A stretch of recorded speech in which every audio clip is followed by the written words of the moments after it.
Biografi dari Ibu Megawati Putri ialah nama lengkapnya Diah Permata Megawati Setiawati Soekarno Putri, tempat tanggal lahir di Yogyakarta 23 Januari 1947.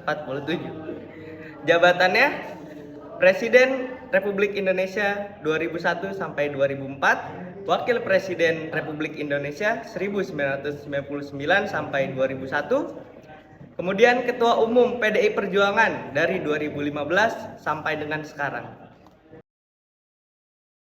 Untuk kebijakan-kebijakan Bu Megawati, yang pertama privatisasi BUMN. Salah satu langkah penting adalah privatisasi Badan Usaha Milik Negara atau BUMN.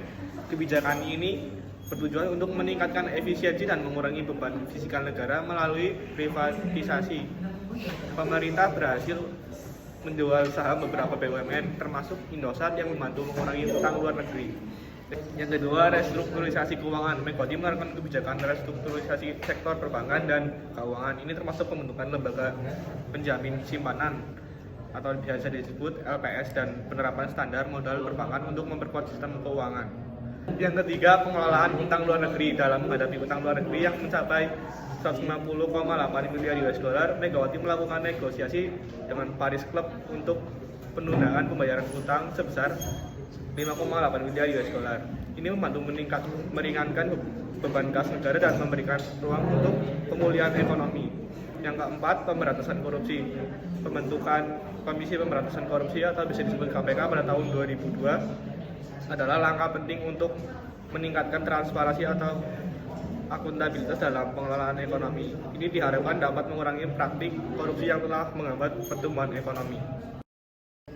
Yang ketiga, tantangan krisis ekonomi yang dihadapi oleh pemerintah Presiden Megawati Soekarno Putri adalah masalah instabilitas nilai tukar rupiah, defisit APBN, praktik KKN, disfungsi intermediasi perbankan, dan tingginya utang luar negeri. Pada tahun 2001, inflasi mencapai angka 12,55%, nilai tukar rupiah 10.400 per US dollar, defisit APBN sebesar 54 triliun, perbankan kekurangan modal, dan utang negara sebanyak 1.273 triliun.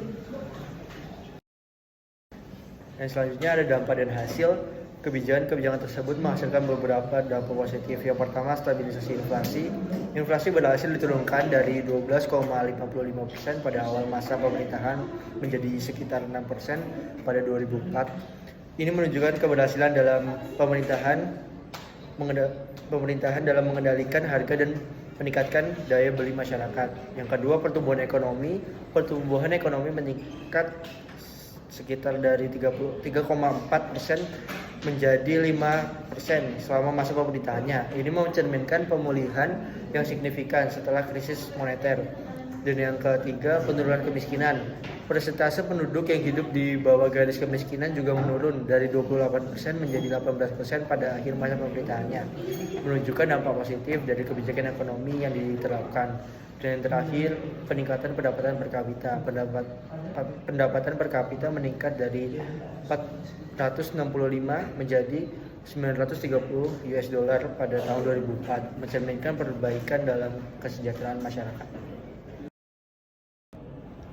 Selanjutnya, kekurangan dari kebijakan ekonomi masa Megawati ialah perkembangan ekonomi pada masa pemerintahan Megawati juga memiliki beberapa kekurangan. Yang pertama, pengelolaan sumber daya alam yang belum optimal.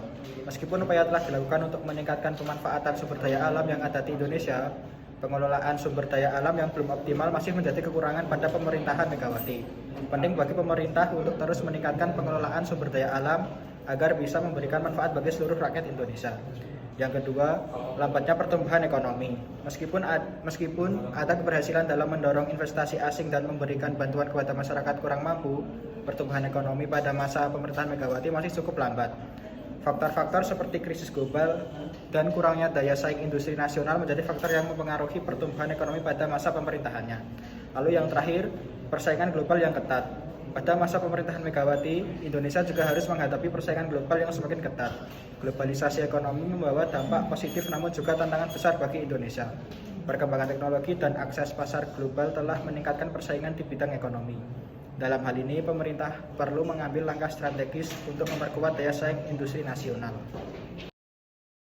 kesimpulan dari kebijakan ekonomi yang diterapkan oleh Presiden Megawati Soekarno Putri menunjukkan langkah-langkah strategis yang berfokus pada privatisasi BUMN, restrukturisasi sektor keuangan, dan pengelolaan utang luar negeri. Kebijakan ini menghasilkan dampak positif seperti penurunan inflasi, pertumbuhan ekonomi yang signifikan, penurunan kemiskinan, dan peningkatan pendapatan per kapita. Namun, tantangan tetap ada termasuk pengelolaan sumber daya alam yang belum optimal, pertumbuhan ekonomi yang lambat, dan persaingan global yang semakin ketat. Meskipun telah ada kemajuan, perlu langkah-langkah berkelanjutan untuk menghadapi tantangan ini dan meningkatkan daya saing ekonomi Indonesia. Cukup sekian dari kelompok kami, kurang lebihnya mohon maaf. Assalamualaikum Assalamualaikum warahmatullahi wabarakatuh.